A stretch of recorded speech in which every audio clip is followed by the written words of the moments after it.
En lo peor de la pandemia, que fueron los primeros meses, el virus o esta circunstancia tan dramática que sufrió España, por cierto, donde murieron 150.000 españoles, lo primero que hicieron fue robar con el tema de las mascarillas. Generaron un completo entramado que giraba en torno a Ábalos. Por medio de su mano derecha, Koldo, generaron esta trama que consistía básicamente en conseguir mascarillas basura, y algunas se están pudriendo en hangares y en almacenes de comunidades autónomas. George Soros es la cabeza visible de los fondos buitres, una persona que ha destruido naciones. Es una persona sin escrúpulos, que soborna universidades, soborna políticos, medios de comunicación, que en su propia nación tiene prohibido el acceso. Es un personaje absolutamente diabólico. Bueno, el otro día que fue a inaugurar Viviendas Sociales Sánchez, había francotiradores en las azoteas. Digo, pero bueno, esto ya me parece... Que no lo quieren nada, ¿eh? En este país Sánchez parece que no puede salir a la calle. No puede salir y va a ir peor la cosa. Con los números en la mano, dejemos de sentimentalismo, dejémonos de ser políticamente correctos. Se vivía mejor en el antiguo régimen que en el régimen del 78. ING, si se puede hablar de esa sucursal de una entidad financiera holandesa en España, dijo que le quitaba los anuncios a Iker Jiménez,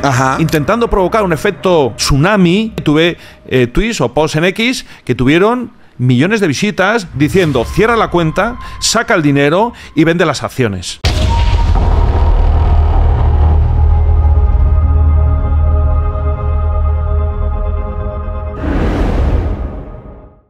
Muy buenas a todos, señores y señoras, bienvenidos a otro episodio de La Factoría. Hoy contamos con el profesor en Economía y en Derecho, Guillermo Rocafort, crítico del gobierno del PSOE. Yo le considero experto en geopolítica. Voy a dejar que se introduzca él.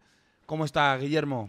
Pues muy bien, muy feliz, Jota, de estar contigo en este magnífico programa, en este canal, y para hablar contigo y abrirme en todos los conocimientos y todas las cuestiones que me quieras plantear. Entonces, estoy feliz de poder ejercitar mi derecho a libertad de expresión y de opinión. Sí, que por desgracia parece que cada vez queda menos en esta democrática Unión Europea. Pero bueno, seguiremos peleando. Estoy demandado por la verificadora oficial, que es Ana Pastor, imagínatelo, ¿sabes? A ver, vamos a empezar por ahí. ¿Cómo que estás demandado por Ana Pastor? Sí, efectivamente, estoy demandado, estoy ahora mismo en el Tribunal Supremo, porque, bueno, escribí un artículo en el 2020 donde ponía en duda vamos a decir, la integridad de las cuentas de Neutral, que es la famosa verificadora financiada pues por todo el mainstream.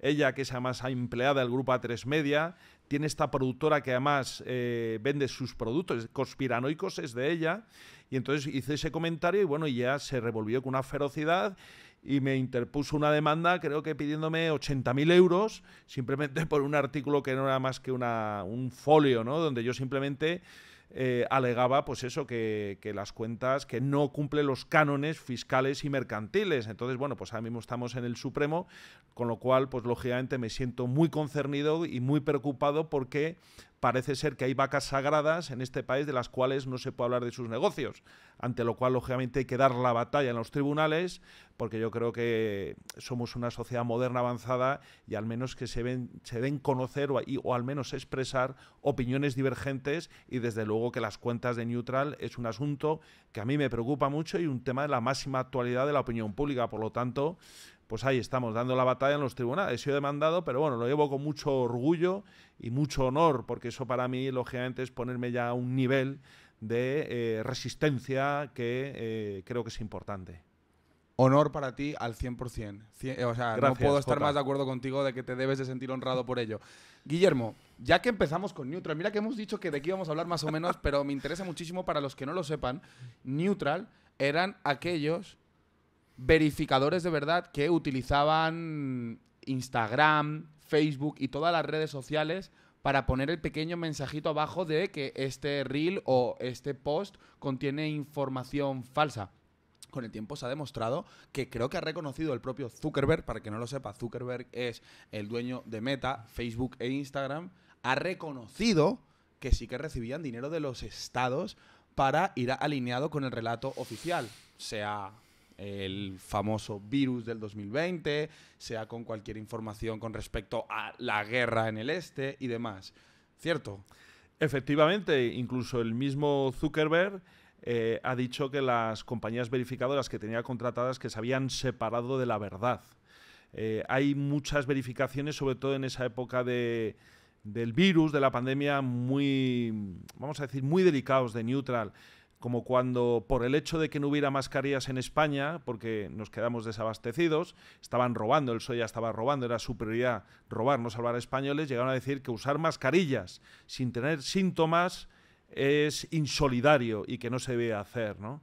Lo cual era un seguidismo a la situación, vamos a decir, de desabastecimiento y era alineado al servicio del poder, cosa que, bueno, no sé, es un tema muy controvertido de las pandemias, mascarillas sí, mascarillas no, pero la realidad es que ellos dijeron que no para luego al poco tiempo decir que sí, lo cual es muy preocupante que una compañía ideologizada en manos, vamos a decir, de un tótem del mundo woke, de la izquierda, vamos a decir, mundialista, lleve ese instrumento de control de la verdad, porque al final, en aspectos eminentemente sanitarios, es poner, pues, es como darle una pistola a un niño, bajo mi punto de vista.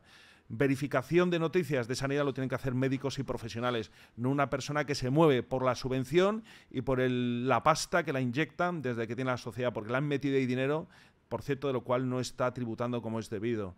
Al menos ella como accionista y tampoco como administradora única, porque ella como administradora única tendría que facturar y tributar. Es un tema complicado fiscalmente, yo lo manejo bastante, pero desde luego su posición el día que haya libertad en España va a quedar muy en entredicho, al menos que los españoles lo sepan y que puedan decidir por sí mismos qué es lo que es una sociedad moderna. Me parece estupendísimamente. Vamos a hilar el tema de Neutral, de la corrupción que hubo, bueno, una de las varias que hubo. Aquí tenemos a una...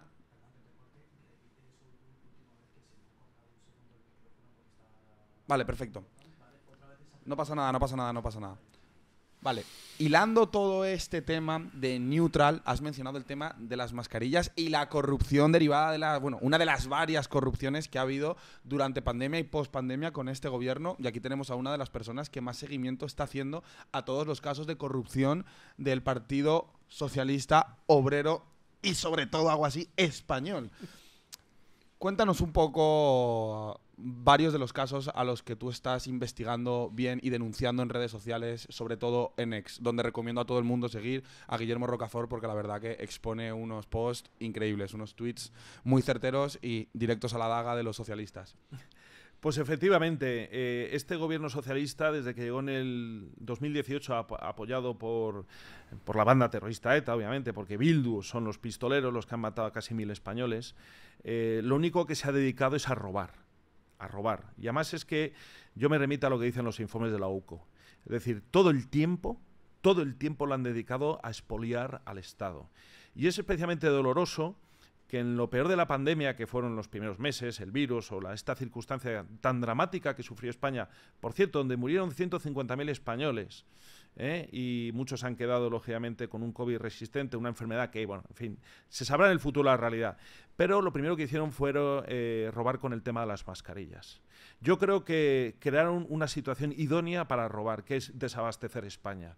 Mientras el resto de naciones se proveían de todo tipo de material, mascarillas, respiradores, etcétera, etcétera, este gobierno no solamente no lo hizo conscientemente, sino que cuando había una necesidad vital y, por supuesto, una gran demanda, ellos generaron un completo entramado que giraba en torno a Ábalos, que estaba entonces en el Ministerio de Transporte, de Fomento, por medio de su mano derecha Koldo, y por medio, digamos, de estos entramados, entre los cuales estaba también el chofer de Pedro Sánchez, que se llama Cristian Corbillo, generaron esta trama que consistía básicamente en conseguir mascarillas basura, venderlas o pagarlas a precio de oro, y algunas se están pudriendo en hangares y en almacenes de comunidades autónomas. Con lo cual, al final, cuando uno ve precisamente en los informes de la UCO cómo se han repartido las comisiones, los precios que pagaban absolutamente desproporcionados y cómo se aprovecharon de una necesidad básica de España y de los españoles, uno se da cuenta de la malignidad que tiene este gobierno.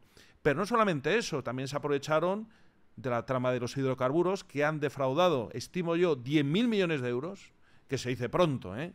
Ahí está el gran pozo negro de corrupción del PSOE, pero es que hay muchas tramas también. Están las tramas de los fármacos, también se le dio una licencia de fármacos para poder comercializar. Es decir, es un gobierno que se ha dedicado y sistemáticamente a depredarnos, y nos siguen depredando en todo, con la ayuda al gobierno ucraniano de Zelensky, es decir, allí donde, y ahora también con el tema del armamento, estos 800.000 millones de euros que va no sé dónde sacar la Unión Europea, estos están con el CACER y todas esas estructuras y tramas que lo único que piensan es en robar. Aunque haya una guerra y mueran miles de jóvenes españoles, aunque haya una pandemia y mueran cientos de miles de personas, en la génesis del PSOE está el latrocinio, el vicio y el pecado. Y es que hasta que los españoles no se dan cuenta de que esa es la realidad, pues estaremos esperando a la siguiente desgracia y ellos estarán forrándose, como se sabe que han sacado cientos de millones de euros de España, infinidad de propiedades inmobiliarias,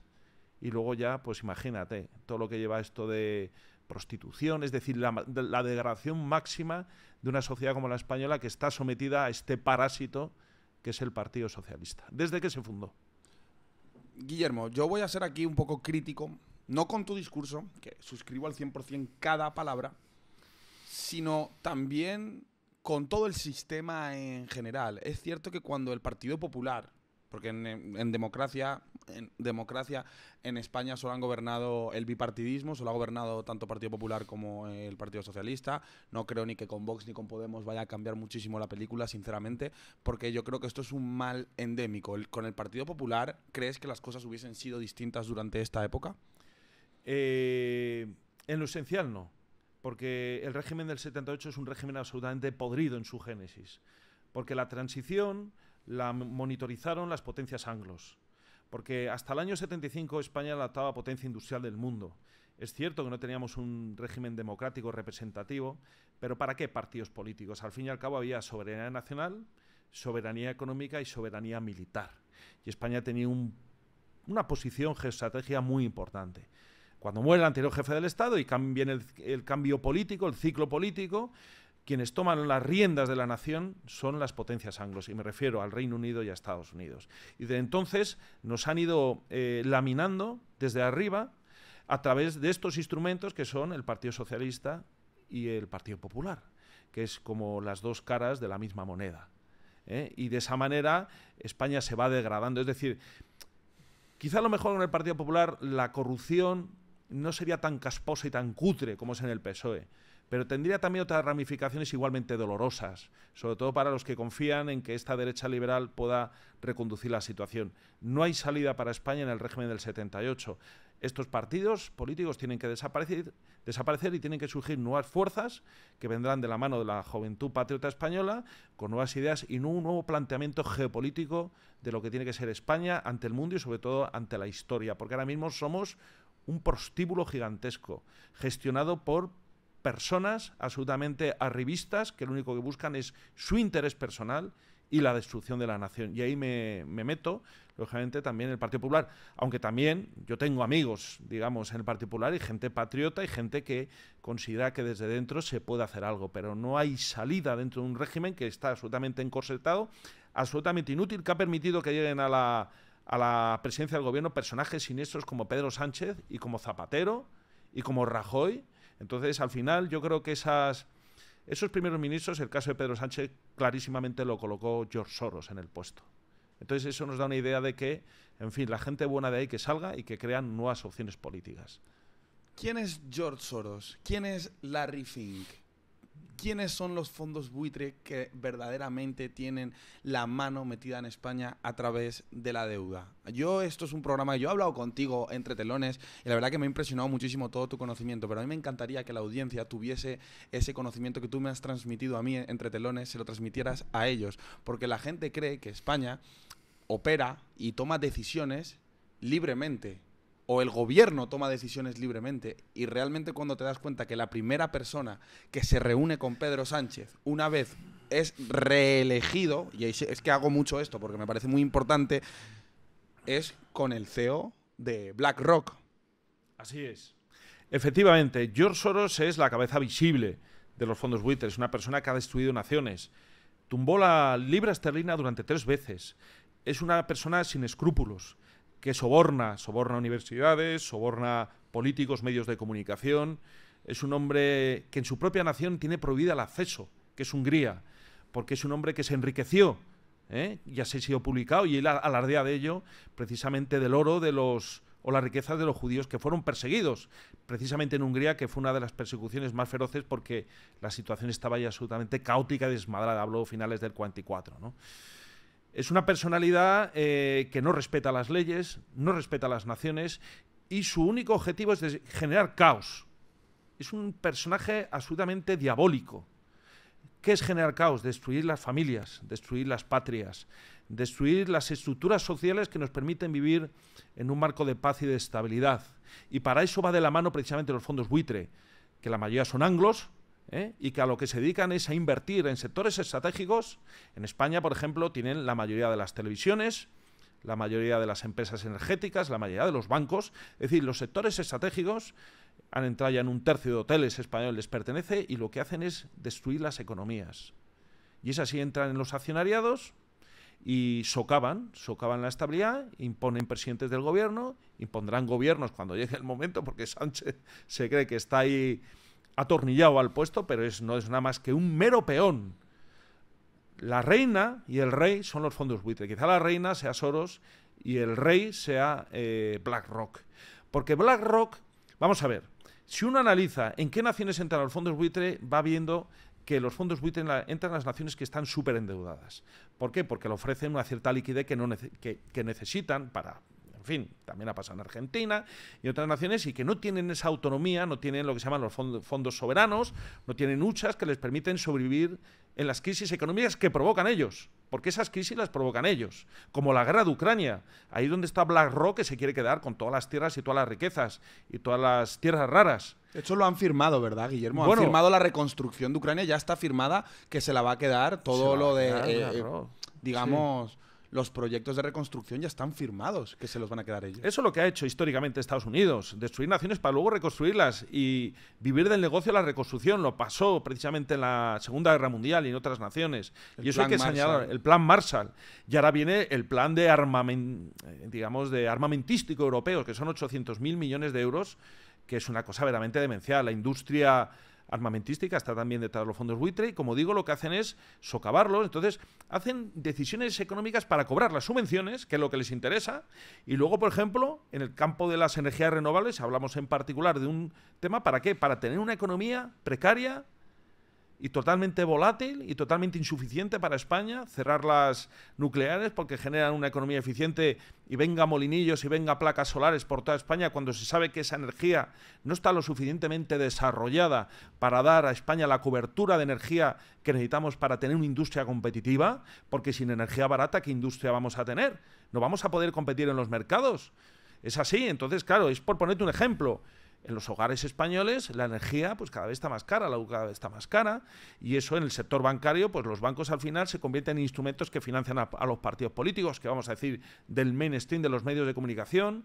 Me gustaría poner sobre la mesa que hay naciones que tienen absolutamente prohibido la entrada a los fondos buitre, por ejemplo China, o por ejemplo Rusia, son naciones soberanas que no pueden entrar ahí. No pueden entrar porque saben perfectamente que cuando se abra esa puerta trasera, eso es como un cáncer que se va a propagar por todo el tejido productivo. Esas naciones tienen empresas, digamos, que son absolutamente soberanas y que están alineadas con los objetivos supremos de las naciones en donde están, ¿no? A nosotros, con los fondos buitre, nos han convertido en una colonia. A toda la hispanidad, primero la balcanizaron, y luego la colonizaron y ya la están explotando. ¿Y cómo? Pues, lógicamente... con las fuentes de energía y con las riquezas que pueda tener una nación. En España, ¿cuál es ahora mismo? El turismo, pues ya están en más de un tercio de los hoteles metidos. Y entonces, al final, realmente la pregunta que hay que hacerse, ¿son inversiones productivas que redundan en el beneficio de la sociedad? Es que en España se han estado quedando, y esto es un dato que a mí me gusta siempre destacarlo, con la complacencia de los partidos políticos, con miles de viviendas sociales. Para desahuciar a los colectivos vulnerables y luego reformar las casas y venderlas por 3 o 4 veces más de lo que les costó. Es decir, para ellos están en el sector de los alimentos, el sector agrícola. Ellos meten en los sectores que deben estar absolutamente protegidos porque son sectores que deben servir sobre todo para garantizar lo que es el desarrollo de la nación. Si se quiere meter en sectores de lujo, pues allá el que tenga dinero si paga o no paga. Pero al final... La gente tiene que saber que cuando hay un fondo buitre, ellos anteponen, se han metido en los hospitales, se han metido en las residencias de ancianos. Es decir, ¿cuál es el criterio de un fondo buitre? ¿El lucro por el lucro? ¿Es la usura, la codicia? La codicia y ya está, y el resto y el pueblo no le importa. Entonces, es verdaderamente paradigmático que los partidos políticos se hayan convertido en servidores. Es que es el becerro de oro. Y ya sabemos lo que pasó en el Antiguo Testamento, que el pueblo de Israel adoró al becerro de oro. Porque en cuanto te alejas de Dios, te conviertes en un esclavo del dinero, pensando que te va a dar lo que no te va a dar. Lo único que te da es angustia y pobreza, y eso lo estamos viendo especialmente en España. Por lo tanto, es importante, bueno, en la Unión Europea es el gran protector de los fondos buitre ahora mismo. De hecho, cuando ha habido alguna nación que se opone a los fondos buitre, como Hungría e Irlanda, van y la laminan y la señalan. Porque lo que no quieren son estados soberanos fuertes que encapsulen y sobre todo protegen a su gran masa social laboral, que son los que están pagando el pato de esta fiesta y esta orgía en la que estamos sometidos de forma constante. Porque las grandes noticias, los fondos buitre, los medios de comunicación, muchos de ellos los opacan y los ocultan. Tengo una pregunta para ti. ¿Eres un auténtico oso o solo te engañas creyendo que lo eres? Voy a decirte una verdad incómoda, y es que eres el reflejo de las personas de las que te rodeas. Durante años estuve atrapado en un entorno que no me llevaba a nada, rodeado de gente sin ambición, esperando que algo cambiara. Pero la realidad es que las cosas no cambian si no tomas el control de tu vida y te rodeas de las personas correctas. Por eso creé Club Red Pill 3.0, un espacio diseñado para hombres que quieren rodearse de auténticos guerreros, un espacio en el que tocamos temas claves como masculinidad, estoicismo, relaciones, dinámicas de pareja, en el que intentamos daros las herramientas necesarias para que alcancéis vuestro máximo potencial, sigáis mejorando todos los días para que os convirtáis en los hombres que esta sociedad tan desesperadamente necesita. Además, al ingresar tenéis acceso a una sección exclusiva donde podéis hacerle preguntas a los invitados de la factoría y aprender directamente de los referentes en la industria. Si quieres formar parte de la comunidad, te dejo el link en el comentario fijado. Seguimos con el podcast. Oso. Hablando del becerro de oro, sinceramente has hecho ahí una correlación que me ha gustado muchísimo, porque dices que España, pero voy a extrapolarlo, toda Europa, toda la Unión Europea, el génesis es verdaderamente doblegarse ante el poder anglo después de la Segunda Guerra Mundial. Porque dependíamos de su dinero para reconstruir Europa. Voy a hablar de Europa en general, sé que España tiene un caso particular, guerra civil y demás.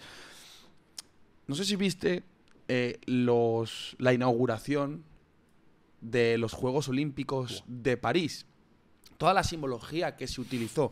¿No es eso una muestra de que verdaderamente nosotros hemos perdido nuestra esencia, nuestras raíces cristianas para irnos completamente al Dios dinero, Dios? Prácticamente yo creo que estos fondos buitres obedecen a intereses ya casi satánicos, digamos. Efectivamente, la clave de la destrucción de Europa que estamos viviendo en cámara lenta pasa sobre que ha abandonado la esencia de su civilización. Según la teoría del mundo multipolar de Alexander Dugin, dice que en el mundo hay 7 grandes civilizaciones. Y entre ellas está la nuestra, porque España es mucho más que una nación. España es una civilización, es una comunidad lingüística, es una comunidad jurídica, es una comunidad sanguínea y también fraternal. Es un mestizaje y es un proyecto que ha durado 5 siglos y que tiene sus perfiles. O sea, es que somos hispanos, somos... Algunos le llaman latinos, a mí la terminología ahí no voy a discutir. Latinos, hispanos, vamos a discutirla. Sí, vamos. Ahí yo soy...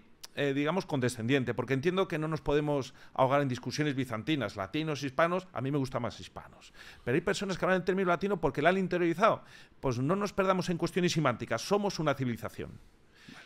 Más que España. Somos una comunidad lingüística, podemos decir, que eso ya de alguna forma nos vertebra como pueblo conjunto. Entonces, cuando ve uno, por ejemplo, el pueblo chino, el pueblo indio, el pueblo ruso, Estas son las civilizaciones. Las grandes civilizaciones. ¿Cuáles son? Has dicho que son 6, ¿cierto? 7. 7. 7. El pueblo nuestro, que es el que nos debería Hispanidad, interesar. los la hispanidad, los hispanos. Luego está el pueblo anglo, también nuestra civilización, el ruso, el chino, el indio, el africano y el árabe.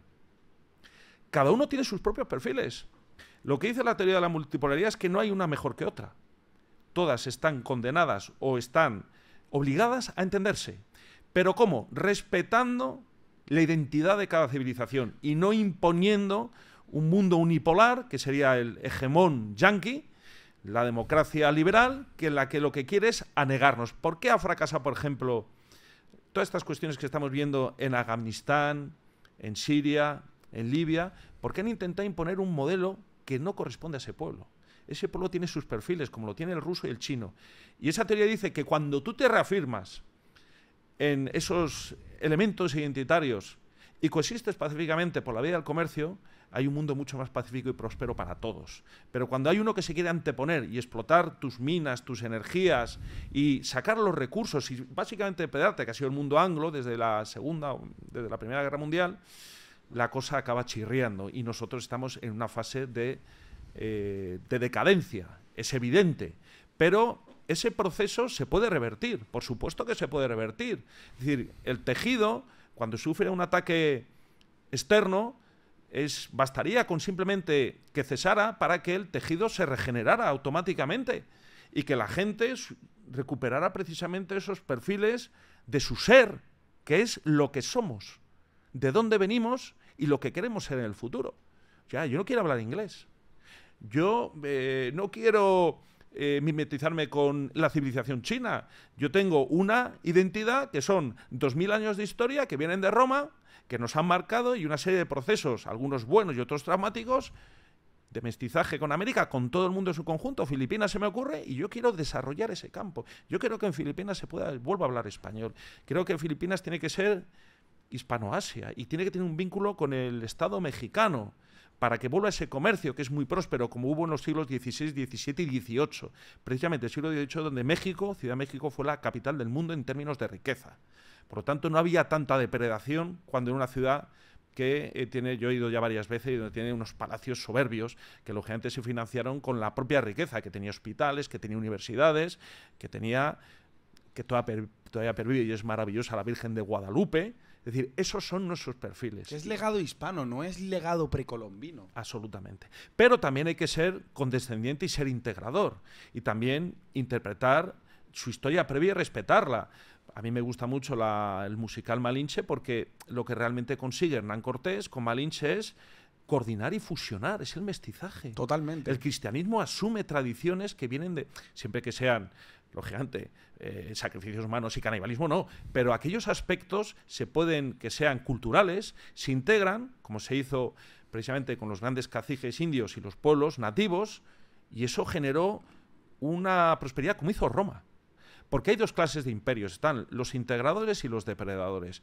Nosotros somos un imperio integrador, porque integramos distintos pueblos, mientras que los anglos es una civilización, lo queramos o no, depredadora. Ojalá que Trump cambie y que se centre en su propio problema, porque no olvidemos una cosa, esa civilización depredadora se vuelve en contra de su propio pueblo. No hay pueblo que sufra más precisamente a esas élites anglos que los propios anglos. Que los propios anglos, a los cuales a mí me cae muy bien, los pubs, me tomo pintas de cerveza y me caen simpáticos, juegan muy bien al fútbol y son muy valientes en la guerra, pero cuando llega la paz los depredan y de qué manera los degradan. Ya hemos visto las niñas violadas en Reino Unido y tapándolo. Ese es el pueblo anglo al que hay que liberar y que vuelva, vamos a decir, a la época previa de Enrique VIII.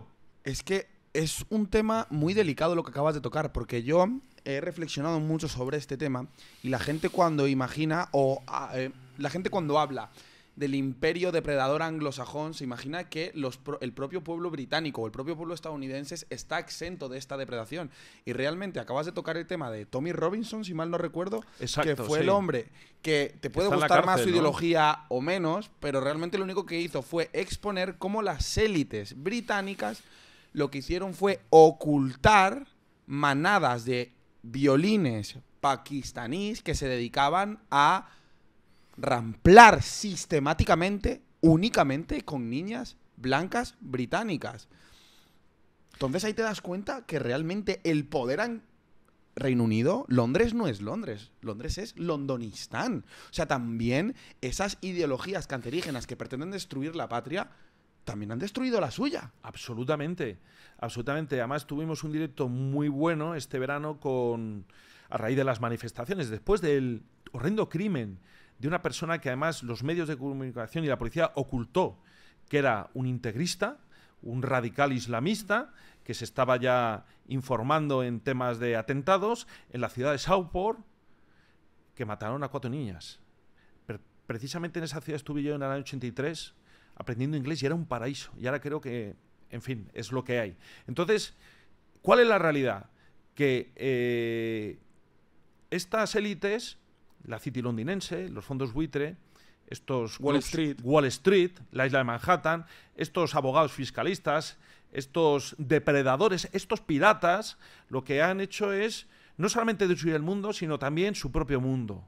Entonces, hablamos con Patricio Lons de que hay que apoyar también al pueblo anglo. Totalmente. Hay que apoyarlo, son nuestros hermanos.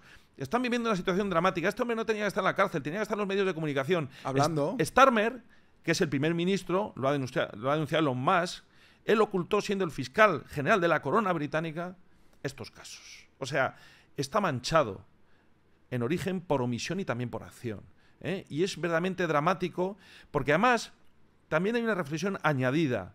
¿Cómo se llegó a esa situación en Reino Unido? Hablemos de Margaret Thatcher, cuando esa revolución ultraliberal hizo cerrar las empresas y las industrias y las minas.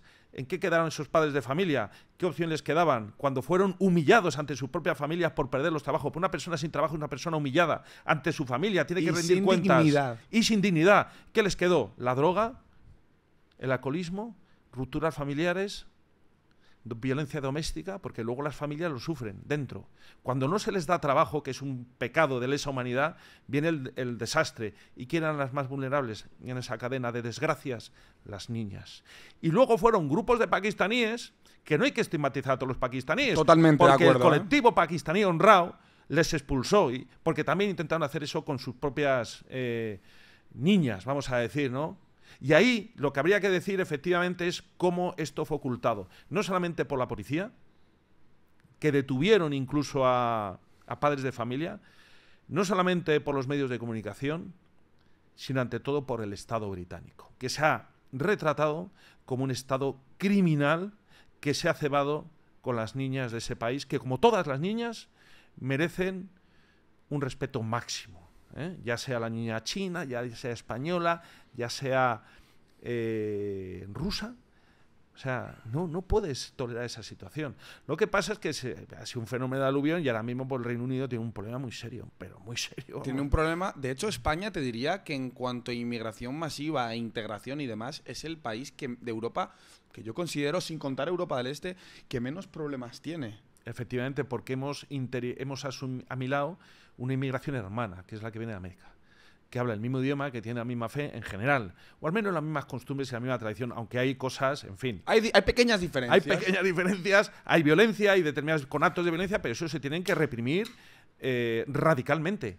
Porque al final, esos conatos de violencia, al final a quienes más perjudican es esos colectivos, que la mayoría de ellos han venido, lógicamente, a tener un futuro y a integrarse. Es decir, yo a mis alumnos en la universidad, cuando vienen, que la mayoría son hispanoamericanos, les digo, bienvenidos a casa. O sea, vosotros estáis en vuestra casa. Y yo cuando voy a México estoy en mi casa. Y eso no me lo va a negar nadie. Totalmente. Ni el régimen del 78, ni la Unión Europea, ni Bruselas, ni George Soros, ni menos los fondos buitre. Y los problemas que nosotros tenemos aquí son idénticamente los mismos que sufren nuestros hermanos en el continente americano. Y eso es una cosa que hay que resaltar. Quería contar una pequeña anécdota de ayer mismamente con el técnico de sonido que está ahí. Él es colombiano. Anda. Y me dice, Jota, pero para mí... yo soy español. Y digo, claro que sí. Dice, hombre, claro, porque me he criado aquí. Y digo, no. Es que el colombiano para mí es español. Para mí todos somos hispanos. Para mí todos formamos parte de esa comunidad. Esa civilización. Esa civilización. Y yo no pretendo volver al imperio. Eso no es una cosa. Es imposible. Eso es imposible. Evidentemente, mirar al pasado, aquí lo decía el doctor César Pérez, que ya habréis visto el podcast. Realmente yo no pretendo volver al pasado. Lo que sí que pretendo es reunificar unos lazos completamente mellados por aquel imperio que siempre fue nuestro enemigo histórico, en base a mentiras. Guillermo, ¿cómo podemos hacer eso? Y también te quería hacer una pregunta. ¿Cómo podemos combatir contra el poder del Estado, de los fondos buitre? ¿Qué podemos hacer? La civilización hispana, la civilización anglosajona y realmente todas las civilizaciones que están bajo el yugo de los mismos.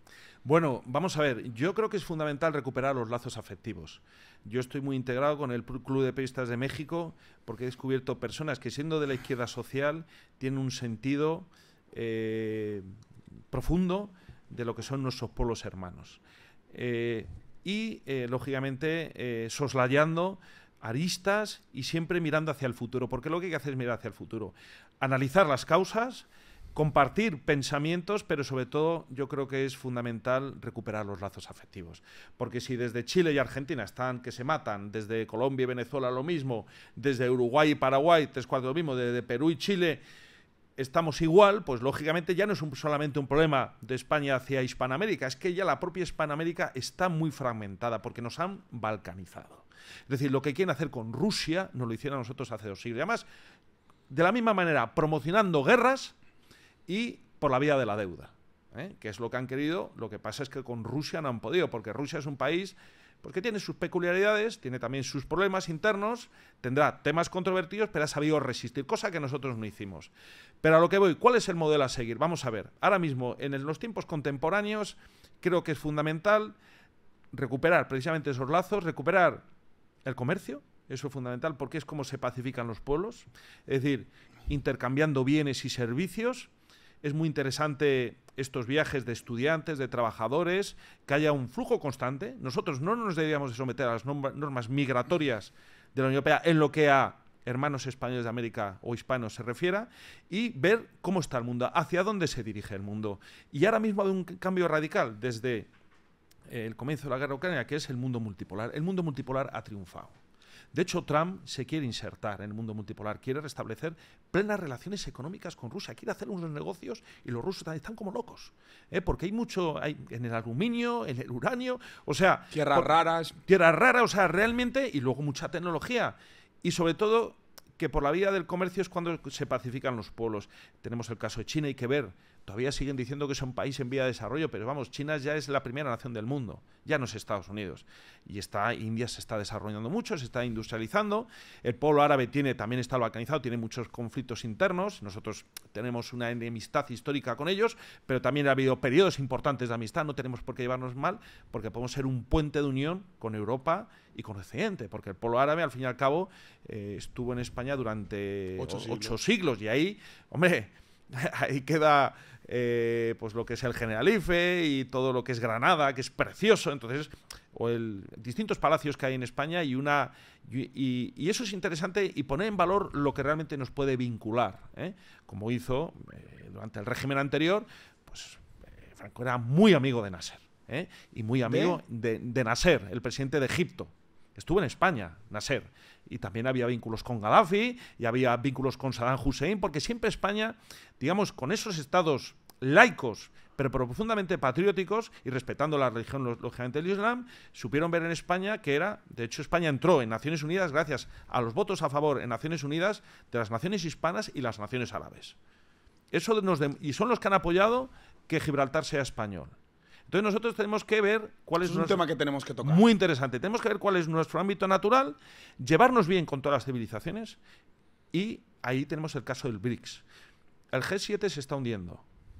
¿Por qué? Porque Occidente cada vez tiene menos poder específico en la economía mundial. El BRICS, que es Brasil, Rusia, India y China, junto con Sudáfrica, tienen unos crecimientos económicos del comercio verdaderamente exponenciales, y no tienen ellos los corsés de las regulaciones de la Unión Europea, ni de las imposiciones ideológicas, ni los condicionamientos. O sea, y fíjate que mira que ha habido bofetadas entre China y Rusia, fronterizas, todavía hay tensiones. Y esto ha conseguido, esta fórmula económica, que no tiene ni tratados ni regulaciones, ha conseguido crear espacios regionales amplísimos de seguridad y prosperidad económica. Por ejemplo, la ruta de la seda, los grandes gasoductos y oleoductos. ¿Cómo es posible coordinar? Pues porque cuando tú le das a cada nación o a cada civilización una parte de la tarta que se corresponde con justicia a sus méritos, ya sea por la distribución, pues se va a sentir integrado. Pero si lo que somos es una nación colonizada, depredada, donde los fondos buitres llevan el 100%, ¿qué nos queda a nosotros? La pobreza y la decadencia, ¿no? Entonces yo creo que ese fenómeno del BRICS es un fenómeno al que hay que observarlo atentamente, no entregarnos absolutamente, y hacer valer también nuestra potencialidad. ¿Cuántos cientos de miles de personas hablan español en el mundo? ¿600 millones? ¿500 millones? ¿Y cuántos los utilizan como segunda lengua? ¿Por qué en China y en la India cada vez se estudia más el español? ¿Y por qué en Estados Unidos hay 60 millones de hispanohablantes? Eso demuestra hasta qué punto nuestra comunidad cultural, si no estuviera negada por todos estos jetas woke, tendríamos una fuerza brutal en términos de literatura, de cine, de música. En música somos bastante buenos, ¿sabes? Y además es que hay ritmo, o sea, claro, no puedes comparar la música anglo con la música hispana, pero al final, al que habla español y entiende cómo lengua materna español, al final la música inglesa son ritmos. A mí me gusta mucho, A mí también me gusta Muse, me gusta Police, pero cuando tú escuchas una canción español seria, con profundidad y tal, es que te estremece. Lo otro te enardece quizá, pero lo otro ya te llega, porque te llega al corazón. Porque el idioma es nuestro código básico y tenemos que poner en valor, y en el mundo de la empresa, lógicamente, pero claro, tener empresas que parten precisamente de que formamos parte de una cultura y que tú te imaginas viniendo un turismo de 500 millones de hispanohablantes a España simplemente a descubrir el origen de su civilización, lo que sería yendo a Salamanca, yendo a Burgos, yendo a Zaragoza, bueno, a Barcelona las cosas están mal, pero yendo a Barcelona y expulsando toda esa violencia que hay en las calles. Entonces sería verdaderamente, y cientos de miles de españoles, ingenieros, médicos, personas con profesiones cualificadas yendo a territorios americanos a desarrollarlo, sería maravilloso. O sea, y luego cuando hay, por ejemplo, pues un incendio o una catástrofe natural, que hubiera unas unidades que se movilizaron automáticamente. En España no fuimos capaces, ni el ejército se movilizó, porque tuvieron orden de acuartelamiento, porque estos ahora están vendiendo las tierras, porque quieren generar caos para generar especulación. Hablas durante la Dana, ¿verdad? La Dana, efectivamente. Tuvieron el ejército acuartelado. Y allí, a pocos kilómetros, hay una base de la OTAN de acción rápida. No salió ni un solo helicóptero. ¿Qué significa eso? Que si en ese momento se hubieran movilizado no solamente el ejército español, sino el ejército portugués, que también forma parte de nuestra comunidad, la iberofonía, dice Armesilla, o el ejército mexicano, pues fíjate qué maravilloso. Y si México tiene un incendio, automáticamente enviamos 1000 bomberos. Eso es recuperar los lazos afectivos, el demostrarnos a nosotros mismos que estamos para ayudarnos y que demostrar al mundo exterior que las cosas cambian. Eso es un sueño maravilloso. Guillermo, has tocado un tema que me parece extremadamente importante y es el tema de Gibraltar. ¿Podemos hablar un poquito de por qué nosotros los españoles somos tan débiles de que seguimos teniendo una colonia británica en nuestro territorio? Y vamos a también contar, si quieres, un breve introducción de cómo eso pasó a ser propiedad de los británicos. Efectivamente, ahí está la génesis. La génesis. Claro, porque si no entendemos la génesis, la gente va a decir, a ver, ¿de qué me están contando? Vamos a hablar un poquito de la historia de Gibraltar. Exacto. Una pregunta, corrígeme si no me equivoco. Creo que no solo les entregamos Gibraltar, sino también Menorca. Bueno, Menorca y todas las posesiones Baleares españolas en América, perdón, en Europa, Nápoles y Sicilia, el milanesado, el Flandes español. Los Borbones, ¿eh? Los Borbones. Nuestros queridos Borbones. Nuestros queridos Borbones, los que tanto han sufrido con la Dana, hay que verlos tan contentos, cómo se fotografían. En fin, bueno. Los prefiero la reacción de ellos a la de Sánchez y el pueblo habló. Bueno, también hay que reconocer, efectivamente, hay que saber aguantar cuando hay una protesta. Y no decir tampoco que es que... Eran 4 personas de ultraderecha. Efectivamente. Como dijo nuestro querido Sánchez. Exacto. Pero bueno, volvamos al tema de Gibraltar. Que fueron detenidos, además. Sí. Después, primero sufre la Dana y luego te detiene la Guardia Civil, cosa que me parece vergonzoso, porque esas detenciones no se tienen que hacer. A mí, yo si fuera Guardia Civil, detén a fulanito, digo, no. Digo, lo detienes Es un tú. tema muy delicado el que hablar de cómo la policía al final del día solo cumple órdenes y se somete, y las órdenes las dan auténticos maníacos, como tú bien has dicho, arribistas. Por tanto, es un tema que yo respeto mucho a la policía. Yo también. Pero me da muchísima pena el ver cómo son capaces de darle tortazos a una persona por ejercer su propia libertad y salir de la cuarentena completamente ilegal. Esos son temas que a mí me joden mucho. Sí, a mí también. Se han convertido, lo hemos visto en la calle Ferraz, y me duele porque la mayoría de ellos son personas normales. Totalmente. Un abrazo a la policía, pero que sepáis que vuestro deber es con el pueblo, exacto, no con el ministro Marlaska. No ser una guardia pretoriana. Ayer, por ejemplo, bueno, el otro día, que fue a inaugurar Viviendas Sociales Sánchez, había francotiradores en las azoteas. Digo, pero bueno, esto ya me parece... Es que no lo quieren nada, ¿eh? En este país, Sánchez parece que no puede salir a la calle. No puede salir y va a ir peor la cosa. Pero bueno, volviendo a tu pregunta, efectivamente, la génesis, porque al final... Sí, no, hablamos aquí de oca en oca, francotiradores, ¿no? Efectivamente, la génesis es precisamente... Fíjate que hay un momento trágico en España, yo creo que es el más trágico de todos, más que la balcanización de España en el siglo XIX, en la década de los años 20, 1825 aproximadamente, que es la Guerra de Sucesión. 1700, ¿cierto? Efectivamente. Muere el último Austria, Carlos II, sin herederos, y ya desde antes estaban repartiendo las potencias europeas, promovidas por los ingleses, el Imperio Español, porque los ingleses tenían la teoría, que la gente se lo creyó yo, de que no había, de que España era, había que balcanizarla, porque siempre han querido el comercio con España. Entonces, es una guerra tremendamente cruel donde toda nuestra nación, en sentido amplio, y aquí incluye a Nápoles, Sicilia, el milanesado, el Flandes español, anteriormente el Franco Condado, es decir, somos objeto, ya no sujeto de la historia, sino objeto de la historia. Es más, éramos como la Ucrania hoy en día. Entonces se crean dos bandos, los borbones y los austracistas. Yo particularmente me siento más austracista. Yo también. Me siento Soy austracista. fan de Carlos I de España y V de Alemania. Exacto. Y de Felipe II, Exacto. gran hombre. Exacto, y Felipe III, Felipe igual. Y Carlos II también tuvo su unidad, y también con el Imperio Austrohúngaro, que por cierto, el verano pasado estuve en Hungría y se respira hispanidad. Recomiendo, es una ciudad barroca, preciosa, muy machacada por la guerra, pero esa república le llaman Augsburgo del Danubio, porque el Danubio es como un mar. Ahí, digamos, seguíamos el mismo patrón, al menos moral, de España en términos de religión y de sentido geopolítico, ¿no? Bueno, a lo que voy. Entonces hay una guerra cruel y se firma el Tratado de Utrecht, que es una imposición del rey de Francia, Luis XIV, que era... El Rey Sol. El Rey Sol, porque se pone el Rey Sol porque el rey de España se autoprogramó, porque era así el rey planeta, porque éramos la raza del cosmos, nosotros éramos la monarquía universal. Entonces el otro, en su arrogancia, digo, pues yo soy el Rey Sol. Bueno, nos impuso a su nieto, a Felipe d'Anjou, y se firmó el Tratado de Utrecht, donde no hubo representación diplomática española. Esto es muy importante tenerlo presente. Fuimos particionados. Y efectivamente, Inglaterra, que desde entonces hace de, vamos a decir, de potencia que equilibra, pues se quedó con Menorca, quería, como están ahora en Chipre, también siguen en Chipre, pero se quedó con Menorca, estuvieron un siglo, les echamos a bofetadas, que es la única manera de echar a los ingleses, a bofetadas. El único lenguaje que entienden es el de la violencia en situaciones extremas. Yo no abogo por la violencia, ¿eh? Yo simplemente relato cómo se les echó, pero vamos, ¿de qué manera?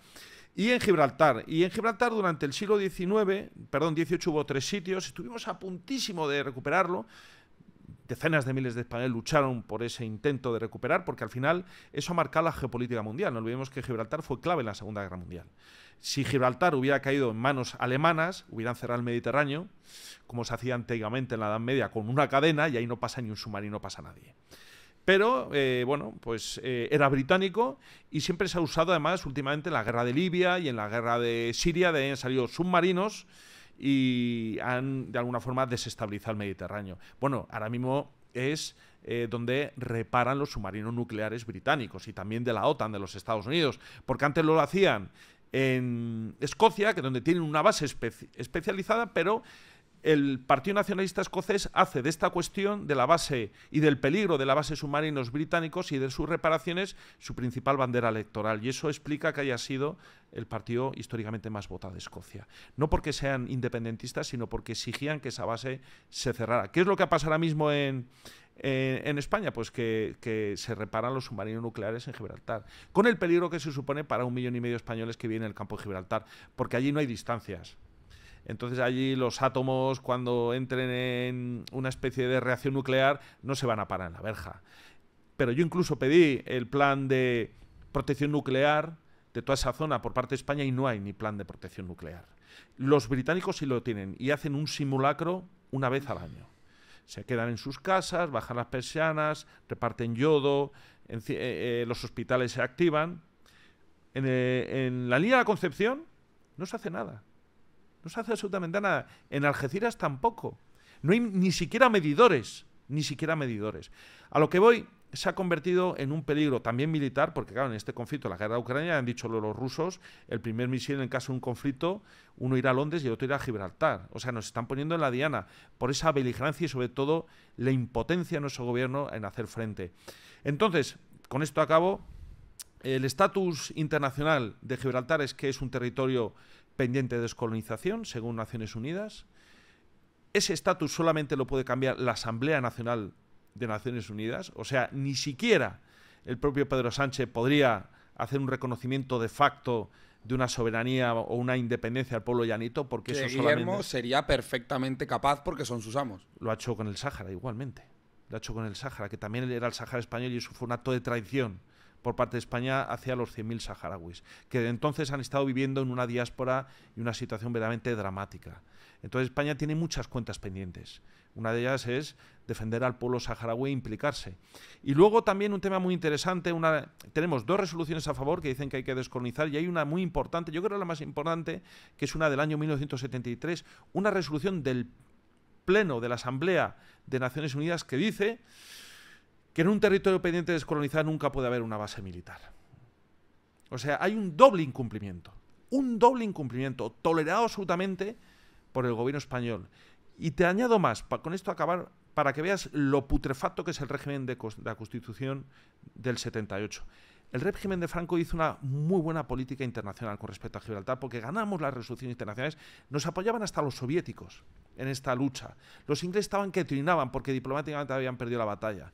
Pero llega el régimen del 78 y nos olvidamos de Gibraltar, cuando entonces era una cuestión que unía a los españoles. En la Constitución de Argentina está constitucionalizado que las Malvinas y las Islas Sándwich del Sur son argentinas. En la Constitución de Guatemala, lo mismo con respecto a Belice, y también la Constitución de Venezuela con respecto al Esequibo, porque el Esequibo es venezolano y también está usurpado por los ingleses. Un antepasado mío tiene un libro acerca de ese conflicto. Un tema muy interesante, porque estamos hablando de 150.000 kilómetros cuadrados, ¿eh? Y con los mejores pozos petrolíferos que hay en la zona. Y está en manos de los anglos. O sea, el Esequibo, y ahí España tendría que hacer presión con otras naciones hermanas para que, con independencia de quien mande en Venezuela, el Esequibo tiene que volver a Venezuela. No podemos decir que si mandan uno más, no, es una cuestión común a todos. Y con esto acabo. En España, en el año 78, desconstitucionalizamos el tema de Gibraltar, no hay ni una ley sobre Gibraltar, no hay ni una norma ministerial, con lo cual abrieron la verja y ellos a qué se han dedicado a colonizarlo. Y cuando digo colonizar, me refiero a colonizar porque cientos de miles de propiedades inmobiliarias pertenecen a sociedades españolas, chalés, pisos, empresas, acciones, pertenecen a sociedades domiciliadas en Gibraltar. O sea, nos han colonizado. Ya no es solamente que Gibraltar sea una colonia, sino económicamente España es una colonia económica de Gibraltar, y además han comprado a políticos del PNV, del PSOE, de Esquerra Republicana, de Bildu, y ahí se blanquea mucho dinero de la corrupción política. De hecho, el famoso Ábalos, el caso Mascarilla, el caso de hidrocarburos, estaba cada 2 por 3 en Gibraltar. Me imagino que con alguna de sus amiguitas. Jessica se llamaba, ¿no? Ahí está. Entonces se podría decir que en el régimen del 78 realmente lo que ocurrió es que ganaron los anglos, realmente ahí impusieron un régimen que únicamente beneficiaba a intereses ajenos al de la población española. Exactamente. En la Constitución del 78, sin ninguna necesidad, nos autobalcanizamos. ¿Por qué? Porque nos inventamos un régimen de comunidades autónomas que es un cáncer para la nación. La unidad de la nación está fragmentada políticamente. Totalmente. Eso por poner un ejemplo. Y yo localicé, fíjate que no se pueden desclasificar las actas de los consejos de ministros ni siquiera de la época de Franco, porque hay un secreto de Estado que lo anula. Pero en cambio en Estados Unidos, a partir de los 40 años, sí que se pueden desclasificar, tapando aquellas cosas sensibles para ellos, obviamente, los archivos de los presidentes de los Estados Unidos. Y buceando en los archivos estadounidenses, que por cierto están muy bien, lo recomiendo, entré en los archivos de la Fundación Gerald Ford y de Nixon y Ford, efectivamente. Y sobre todo al que le tocó lidiar con la muerte de Franco y el cambio del régimen político fue Gerald Ford. Y ahí ya donde se habla y se intercambian documentos con los británicos diciendo: tenemos que tomar posesión de España. Tenemos que liberalizar entre España. Liberalizar España. ¿Qué significa liberalizarlo? Despojarlo de su soberanía, pero de su soberanía moral, económica, política y militar. Es decir, ellos ocupar espacios. Es más, dicen, tengamos cuidado porque los españoles son muy orgullosos y como noten que estamos practicando una injerencia excesiva, va a haber una reacción entre ellos. Pero lo hicieron muy bien.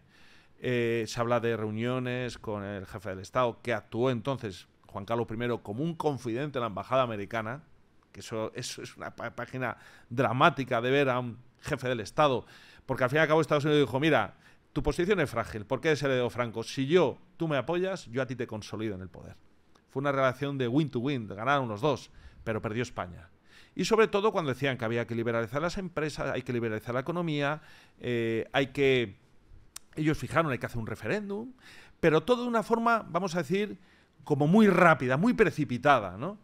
España, lamentablemente, y esto es un reproche que yo creo que se puede hacer al régimen anterior, no fue capaz de encapsular una transición que hubiera permitido, cogiendo lo bueno del pasado, a ver mejor aspectos democráticos, ¿no?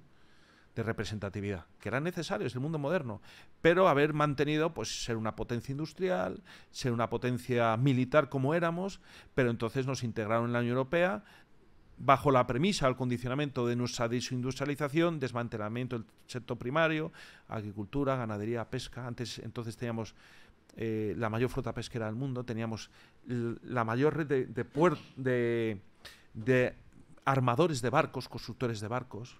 España iba como un cañón, pleno empleo. ¿Sabes la deuda que teníamos? O sea, te voy a hacer una pregunta muy polémica, una pregunta que a día de hoy se hacen muchos españoles. Con los números en la mano, dejemos de sentimentalismo, dejémonos de ser políticamente correctos. ¿Se vivía mejor en el antiguo régimen que en el régimen del 78? En términos sociales, sí. Pleno empleo, seguridad en las calles, paz social, unidad, anteponer los intereses nacionales sobre otra consideración, un Estado que tenía superávit. La deuda que dejó la España de la época era el 7%, sobre el término del PIB, el 7%. Ahora estamos en aproximadamente el 120%. O sea, dejó al menos encarrilado ese proceso de transición. La pena es que fue monitorizado por las potencias anglos que querían desmantelarnos y lógicamente por un jefe del Estado que no supo estar a la altura del anterior. El listón lo puso muy alto el anterior jefe del Estado. Y sobre todo es interesante una España cohesionada y unida y pacificada, integrada en el mundo. Fíjate, es muy interesante porque el secretario de Estado de los Estados Unidos... Kissinger. El anterior, el de Eisenhower, un tal Dule, el de Eisenhower, fíjate la relevancia que tenía España y lo que opinaba el jefe del Estado de la época, por su experiencia vital. Había conocido a Petén, las guerras de África, la Segunda Guerra Mundial, y había solventado todas esas cuestiones, yo creo, de una forma bastante interesante, sobre todo en la Segunda Guerra Mundial. Pues Dule, cuando se reunía con su homólogo Molotov en Viena, porque Viena era la capital, era un estado, después de la Segunda Guerra Mundial, neutral, lo sigue siendo neutral, y me parece muy positivo, ahí se reúne la OPEP, no está en la OTAN, y tienen una derecha patriótica muy soberanista. Ahí se reunía Dule con Molotov. Y ahí pues negociaban, pues había una distensión, una guerra fría y tal. Antes de volver a Estados Unidos, Dule siempre paraba en Madrid. Siempre paraba en Madrid. Es decir, era escala fundamental, es decir, la consideración que nos tenía Estados Unidos, a pesar de que son como son, hacia España, hacia la dignidad de España y el papel en la geopolítica del momento era elevadísimo. Era elevadísimo y paraba aquí. Y es curioso porque esas conversaciones se han desclasificado. Y uno puede tener, curiosamente, a través de los archivos estadounidenses, nunca de los españoles, qué es lo que hablaban. ¿Y qué hablaban? Pues eran reuniones tensas. Eran reuniones tensas porque España había apostado geopolíticamente con los acuerdos bilaterales por Estados Unidos, pero a cambio exigía más armamento, más contención hacia Marruecos. Hay cartas de Franco al presidente Johnson, que es el que sucedió a Kennedy, diciendo: no arméis a Marruecos, porque Marruecos... Es el que suicidó a Kennedy, ojo, Johnson, bueno, Lyndon Johnson. Dicen que la van a desclasificar los documentos. Lo mismo se va a sale saber ahí. Que realmente fue un atentado de la Reserva Federal y... sí. Ojalá se sepa, ojalá se sepa. Y Johnson era el que lo ejecutó. Él era un agente de la Reserva. Sí. Hay un libro que es muy bueno acerca de eso, que era un guardaespaldas. Sí. Uno de la... Creo que era... ¿Cómo se llama? Homeland Security. Bueno, pero eso es otro tema. Eso es otro tema. Sí. Entonces, continuando, hay una carta que vamos, yo la he publicado en Twitter y escribí un artículo en Confidencialidad Digital, donde Franco le dice... Mira, has recibido a Hassan II. Dice, mira, va con un ministro que es el ministro del Sáhara. El Sáhara es español.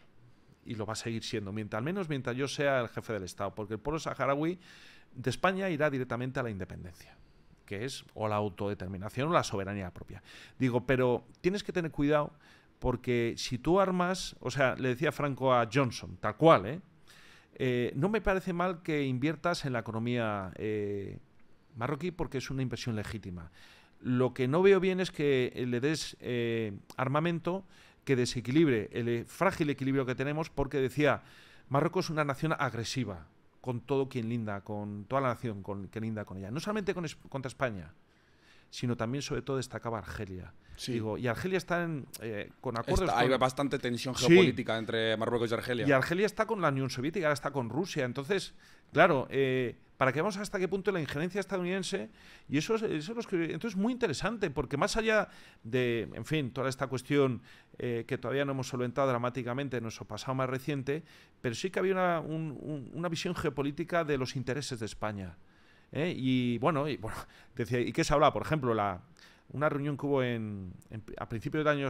Bueno, la reunión que hubo cuando vino Gerald Ford, la última vez que vino a España, en mayo del 75, que se dio un baño de masas, se veía, vamos, hay muchas fotos impresionantes, o sea, no cruzaba Madrid como Biden en el coche, se llamaban La Bestia. Si cerraron Madrid prácticamente. Se cerraron Madrid. No, pues en mayo del 75, que vino a primeros de mayo, o sea, había cientos de miles de personas en las calles.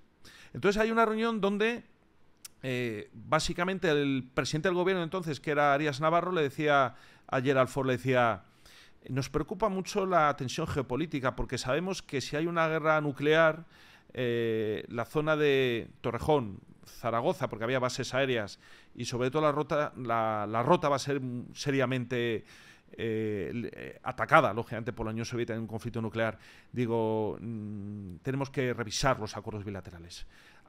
¿Para qué? Al objeto de que sacáramos más ventaja en términos económicos, desarrollo de la nación, y en términos militares. ¿Tú quieres una base? Dame los HIMARS, no se los des a Marruecos. Y es muy interesante como esas reuniones donde participaba Franco, pues Franco ya estaba mayor, pero hablaba en boca de Arias Navarro. España ponía sobre la mesa constantemente la no renovación de los acuerdos bilaterales, que se renovaban, creo, cada 2 años. Es decir, se les estaba señalando la puerta salida. Y las palabras de los presidentes que vinieron aquí, tanto de Eisenhower, porque aquí solamente vienen los presidentes republicanos, los demócratas, como son los progres, ni Kennedy ni Johnson, no vinieron. Entonces, eran todas palabras de adulación hacia el jefe del Estado, Franco, de pedirle consejo. Nixon le pedía consejo sobre qué va a pasar en la guerra del Vietnam. Y le dijo Franco, pero la presión, estéis jodidos. Digo, porque Ho Chi Minh es un patriota que, aunque sea comunista, defiende su nación, y vosotros ahí no pintáis ya nada. O sea, no pintaban nada. No pintaban nada. Entonces, era un consejero y una persona en la que se fiaba de su criterio y, lógicamente, el prestigio que tenía en el mundo árabe. ¿Y tú crees que a día de hoy le preguntarían a Sánchez qué opinan de...?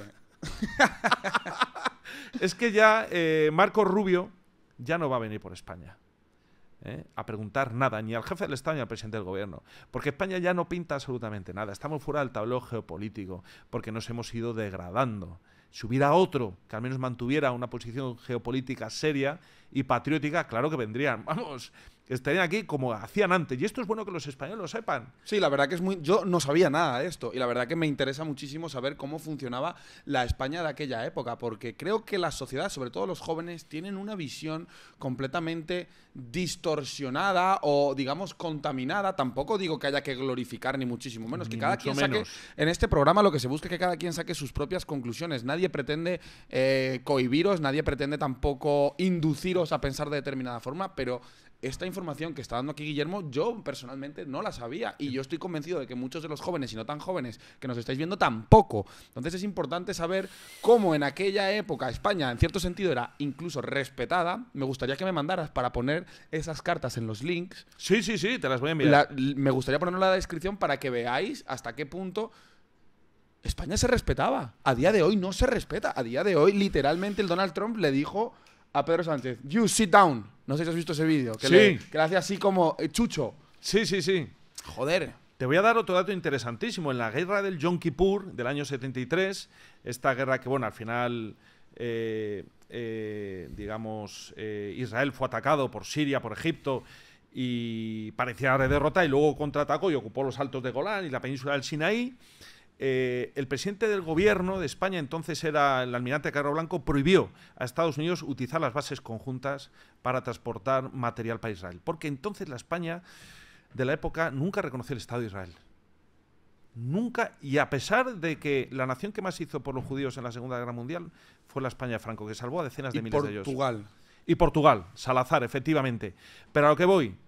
Es verdad, la España franquista, fascista, fue la que ayudó. Yo es que tengo un antepasado mío que era embajador, que ayudó. Sí, yo sé que vais a decir que siempre tengo un antepasado, pero es que realmente era embajador de Venezuela en Portugal. Fue uno de los que ayudó activamente a sacar a un montón de judíos de... Claro, sí, efectivamente. La Portugal también es otra gran desconocida, la Portugal de Olivera Salazar, que eran muy amigos los dos. Firmaron el Pacto Ibérico que nos quitó tensiones frente al Reino Unido. Y que dijeron, si nos ataca quien sea, aunque sea el Reino Unido o la Alemania nazi, nosotros somos una unidad. Eso es muy interesante, eso habría que recuperar. Son hermanos nuestros, los portugueses, también los he considerado siempre hermanos. El Pacto Ibérico es muy interesante el año 42.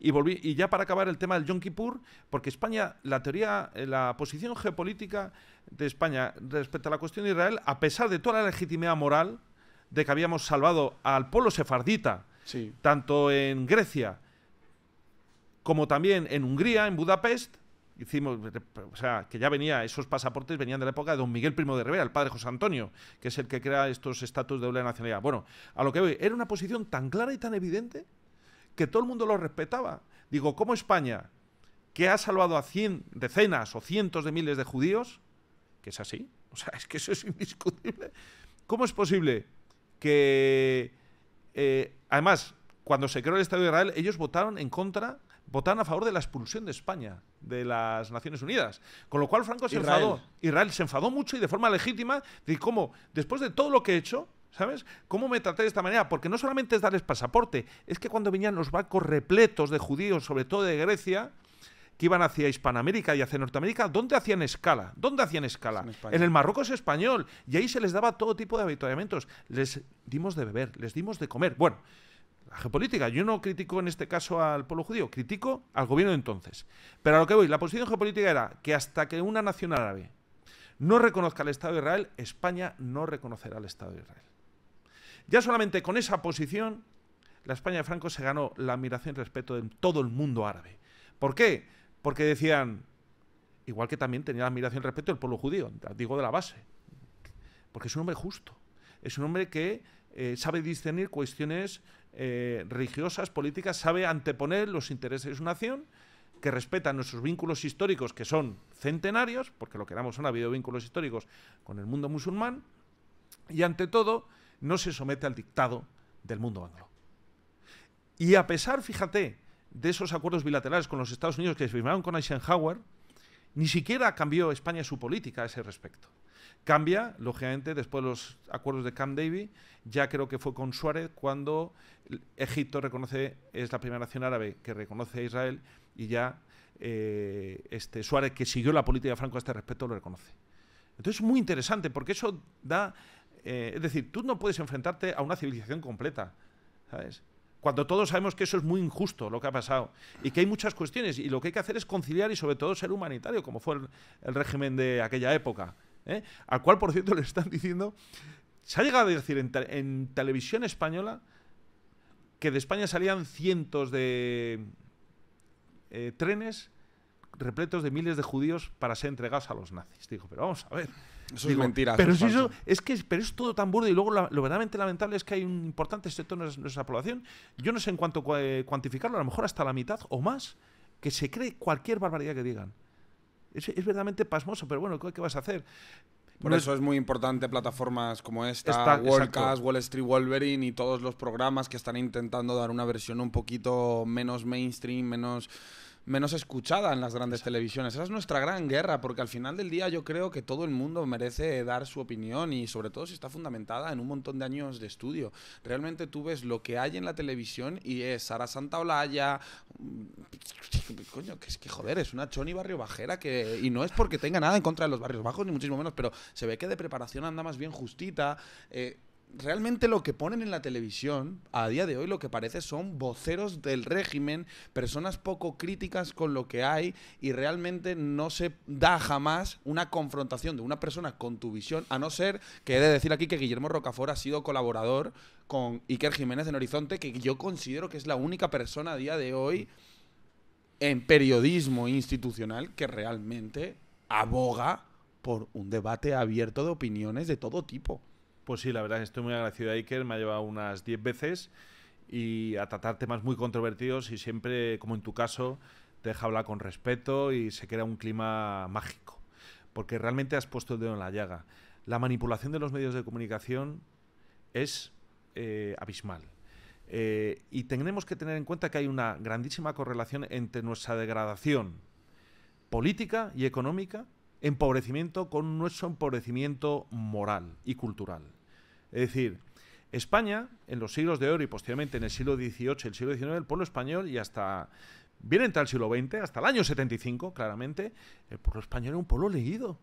O sea, se leían las obras de los clásicos, en las casas se hacían obras de teatro, nos gustaba pues siempre la ópera, grandes músicos, teníamos unos goces estéticos, Manuel de Falla, yo qué sé, Paco de Lucía, aunque era progre, pero es que en el año 75 es que no ha parido nada este gobierno, este régimen no ha hecho nada. O sea, Pedro Almodóvar y toda estos woke, eso no es cultura. Entonces, yo creo que también el fortalecimiento de nuestra nación en términos económicos, políticos y sociales, que es lo que todos queremos, y militares, pasa también por un rearmamiento de nuestra cultura y de nuestra moral. Porque somos un pueblo absolutamente, y hay que decirlo. Tú la has mencionado, yo no la conozco a esa señora, Santaolalla no la conozco. ¿Cómo ha dicho? Sara Santaolalla. Yo no la conozco, pero he oído hablar de ella. Pero es que realmente, si uno hace una calificación de los contertulios, solamente están ahí por afinidades políticas. Totalmente. Y rascas un poquito. Bueno, a mí me ha pasado que no han querido debatir conmigo en determinadas tertulias. Digo, ¿y por qué no queréis debatir conmigo? No, es increíble. Porque le pones el espejo y digo, mira, ¿sabes? La mentira.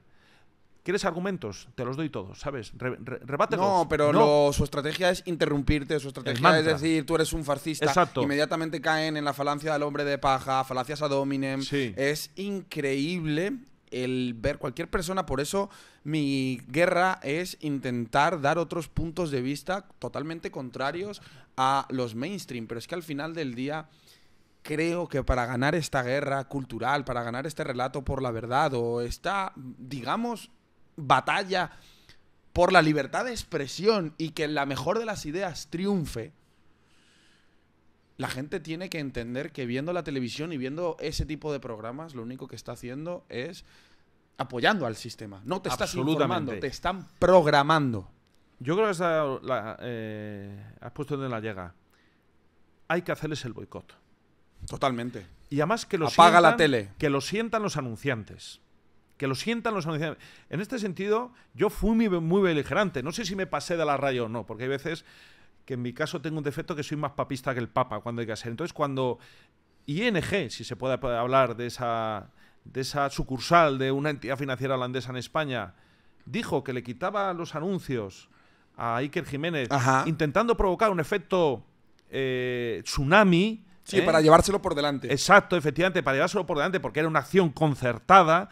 Yo fui Miguel Ángel y tengo muy beligerante y tuve tweets o posts en X que tuvieron millones de visitas diciendo cierra la cuenta, saca el dinero y vende las acciones. Totalmente. O sea, vamos a por el anunciante. Y además decía... ¿Qué ocurrió con toda esa historia? Porque es que recuerdo que hubo un tsunami en contra de ING. Brutal. Yo apoyo a Iker Jiménez. Sí, totalmente, que plegó alas y dijo que la culpa era de un algoritmo que había recomendado salir de ese programa porque era muy polémico. Al final se retrataron como lo que son. Y al final siguen con Iker Jiménez. Yo creo que sí, porque realmente, o sea, fue... Además ahí nos dimos cuenta del poder social que tenemos, sobre todo en las redes sociales. Totalmente. De cómo correctamente ver y la debilidad y la fragilidad y la cobardía del enemigo. Porque el enemigo, digamos, todos los defensores de lo políticamente... Los enemigos de Iker estaban arrinconados, diciendo, ¿pero qué pasa? Intentaron activar sus bots y sus trolls y degradar y difamar y tal, pero sintieron pánico. Entonces, mi percepción, boicot a esas cadenas, a los efectos de que los anunciantes reconsideren dónde meten su dinero y coherencia también con los que se anuncian en esos programas, al objeto de tomar decisiones libres y soberanas. Yo, por ejemplo, me llama mucho la atención La Sexta, que en teoría está dedicado a un público, vamos a decir, progre, de izquierda, que solamente se anuncian productos de lujo. Digo, pero bueno, ¿esto qué es? A lo mejor personas que no tienen dinero para llegar a fin de mes, una colonia que sea carísima. Digo, ahí a lo mejor hay una ingeniería social. Yo te digo una cosa, yo estoy 100% convencido, Guillermo, que hoy en día los progres, los woke, no son personas obreras ni de barrios que pasan dificultades, porque ese discurso está completamente alejado de la realidad de las personas trabajadoras. 100% alejado de ellas. Precisamente yo me imagino, yo he sido obrero en la empresa de mi tío, es verdad, pero estuve ahí como castigado porque yo era un joven un poco piecilla y estuve trabajando. Y recuerdo que estuve trabajando con un antiguo Ñeta, una banda peligrosa de hace unos tiempos de hispanoamericanos. Y yo en aquella época era medio rojillo porque acababa de salir del instituto y me habían contado en el colegio que el PP, los recortes en la educación, el profesor de historia diciéndome que tenía que ir a... Bueno, te puedes imaginar, poco condicionado. Y cojo y le digo a uno yo iba tensando cables de alta tensión, casi tuve una lesión que casi me mata porque... Vaya. Bueno, el caso. Le digo, ¿tú a quién votas? Porque él ya tenía la residencia y podía votar. Y me dice, yo voy a votar al PP. Yo, ¿pero cómo vas a votar al PP si son unos fachas, no sé qué? Un típico joven de 18 años. Yo te digo una cosa, yo con el PP me iba bien y yo, claro, ahí fue uno de los múltiples clics que hice en mi cabeza diciendo, pero ¿cómo es posible que los obreros realmente no quieran saber nada de los que arruinaron? Porque ellos recuerdan todavía que les iba un poquito mejor con este partido. No estoy defendiendo a este partido, ni muchísimo menos. Pero es una reflexión muy interesante, una experiencia muy positiva. Claro, porque yo ahí dije, joder, el obrero que trabaja, el obrero generalmente no es funcionario. El obrero trabaja para una empresa privada y cuanto mejor le vaya a la empresa, más trabajo tiene esa empresa, más trabajo va a tener él y mejor le va a ir a su familia. Entonces, la gente, yo ahí hice clic, era de Vallecas, ojo, o sea, que para rematar la faena. Y también recuerdo muy importante que un obrero una vez, pero esto ya hace poquito, me dijo, pero ¿cómo cojones voy a votar yo a los progres si a mí qué me importa que me estén diciendo que una mujer tiene o no tiene pene? Están completamente alejados de la realidad del obrero. Y por eso están saliendo, que yo no estoy de acuerdo en muchas cosas con Roberto Vaquero, pero, joder, admiro que haya una izquierda patriota al menos, tío. Hombre, vamos a ver. Y Paula Fraga y demás. Mira, sí, yo sí. no, ideológicamente no estoy muy alineado contigo, pero respeto y creo necesario que haya una izquierda que defienda los intereses nacionales. Es cierto. Y además es esa izquierda que está muy bien vertebrada políticamente y que tiene gobiernos en Europa. Por ejemplo, Robert Fico, que es un hombre de izquierdas, y que ha adoptado una posición muy valiente defendiendo la soberanía de su nación, porque sabe que en caso de conflicto en Ucrania, una escalada, su tierra y su pueblo va a ser campo de batalla. O incluso el propio Orbán, que aunque moralmente es más bien conservador, pero le vota a la clase trabajadora. O en otras naciones, como en Meloni o como Le Pen. Es decir, son naciones donde precisamente la clase trabajadora toma conciencia de ese gran fraude que has citado. De cómo los woke los están manipulando, cómo les están degradando. Mira, yo he estudiado muy en profundidad, además lo explico en clase y me fascina, todos los procesos de rescate tras la implantación del euro de la Unión Europea. El caso de Grecia, el caso de Portugal, Irlanda, España, Hungría. Hungría es una nación que fue rescatada, no siendo de la zona euro, pero por el FMI y por la Unión Europea, y por creo que fueron 20.000 millones de euros por parte, se dieron a lo que se llama el gobierno socialista húngaro, que es el que había antes de Orbán, que se llama el gobierno traidor. Le llamaban el gobierno traidor. El Partido Socialista de Hungría ha desaparecido. Orbán, cuando llega al poder y ve las condiciones que se le imponen a Hungría para ese préstamo, se queda horrorizado y dice, pero estáis destruyendo a nuestro pueblo. Querían retirar los subsidios de desempleo. Querían retirar o precarizar, vamos a decir, lo que son las situaciones de invalidez. Querían eliminar el apoyo a la demografía. El apoyo a la natalidad. A la natalidad, es decir, el FMI y Bruselas, que son el demonio, cuando te dan dinero, te imponen un plan de condicionamientos que a quienes perjudican sobre todo a la clase trabajadora. Totalmente. Entonces, allí han sabido dar las teclas, no sé cómo, de lanzar ese mensaje veraz, que es la solidaridad, y el trabajador, el obrero, el pequeño empresario, el autónomo, el estudiante, el joven, lo ha interiorizado. Y ve perfectamente, cosa que aquí todavía no vemos en España, qué es Bruselas. Bruselas es precarización laboral, desempleo, fondos buitre, usura, rapiña, falta de natalidad, inmigración masiva, la destrucción de una sociedad. Y eso es muy interesante y tenemos que hacer esfuerzo de comprensión de cómo son esos países, que además algunos de ellos vienen de la antigua órbita soviética, cómo han sabido anteponer la defensa de su pueblo, porque yo cuando hablo de clase trabajadora me refiero a pueblo, el pueblo llano, el pueblo que no especula, el pueblo que trabaja con sus manos o con su intelecto, de cómo han sido capaces de llegar al poder. Es verdaderamente fascinante. Yo cuando veo los discursos de Orbán digo, pero si es un estadista este hombre. O sea, primero, qué capacidad de saber transmitir y sobre todo cómo arrasa a su pueblo, es realmente maravilloso. Ellos lo dijeron, además yo lo seguí mucho cuando estuve en Hungría, en Budapest, este verano. Nosotros somos, Hungría decía, somos una fuerza de interposición entre la Unión Europea y Rusia. Mientras estemos aquí, nosotros somos los verdaderos cascos azules, que estamos, porque si Hungría, Eslovaquia, Croacia hubieran caído en manos mundialistas globalistas, o globalistas, sí, hubieran sido absolutamente, tendríamos ya el conflicto mundial. Si hubieran adoptado la posición errática de Polonia, parece que es lo que buscan. Absolutamente. Es pero que es lo que buscan. no con Donald Trump. Donald Trump ha dicho no. Hoy, vamos a ver, se van a reunir, va a haber una llamada telefónica y tenemos que tener bien claro que es el tiempo de la distensión, de la diplomacia, y yo por lo que he estado leyendo y análisis que he hecho en distintos medios de comunicación, antes de esta llamada hay mucho trabajo de campo realizado, muchas horas de trabajo de altísimos diplomáticos. Tenemos que tener bien claro que la diplomacia soviética ya era considerada la mejor del mundo. A pesar de que era un régimen comunista, que había una represión feroz, había gulags, o sea, eso no lo vamos a olvidar. No. Eso no lo vamos a olvidar. Ni vamos a blanquear esa situación. Ni lo van a olvidar ellos los propios rusos porque son los primeros que lo sufrieron.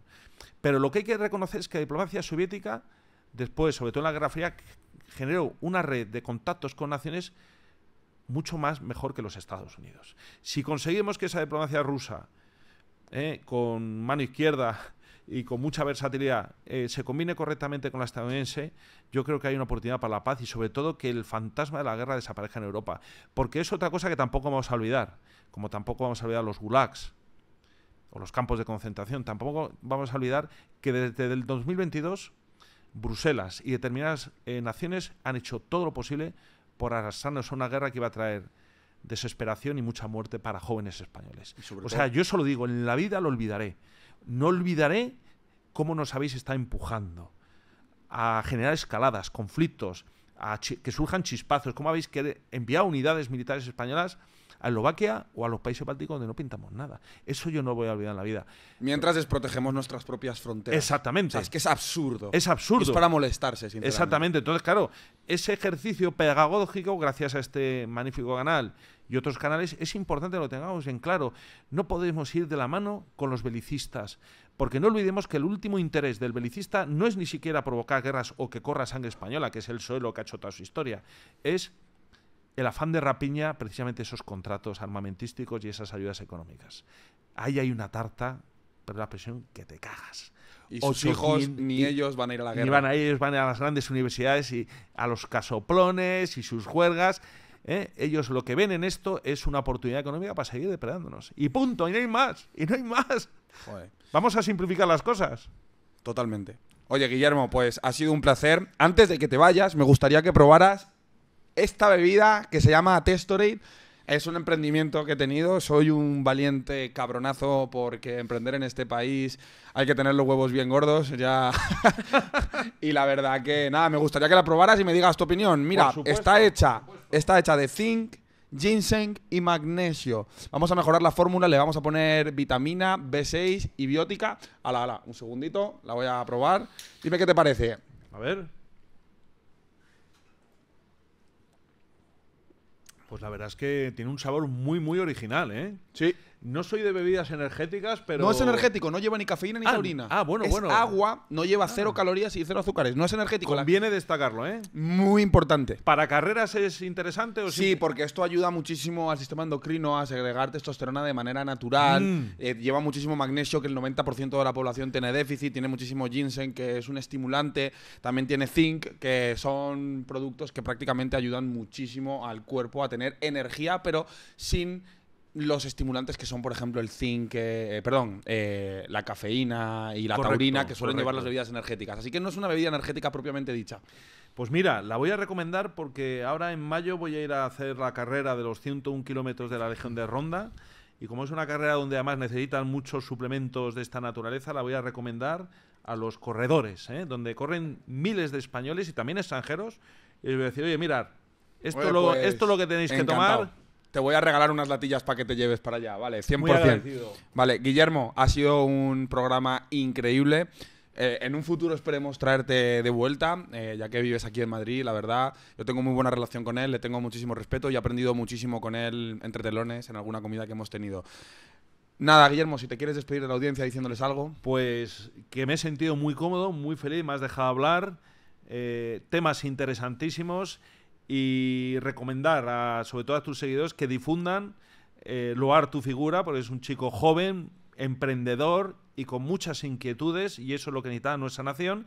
Y sobre todo a los jóvenes que te siguen, que me consta que te siguen miles y miles, que ahonden en tus vídeos, en tus entrevistas, y que sean críticos con el poder y busquen la verdad por sí mismos. Eso es fundamental. Nunca perder el espíritu crítico, la independencia y pensar que dentro de nosotros hay una gran civilización. Joder, me ha encantado ese discurso. Yo también os voy a decir, señores, que eso que acaba de decir él lo suscribo palabra por palabra.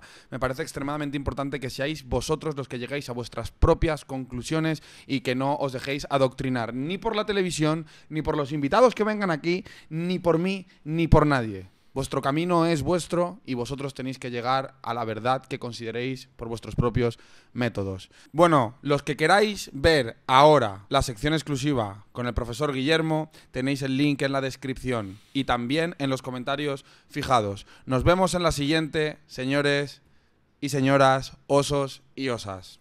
Un fuerte abrazo a todos.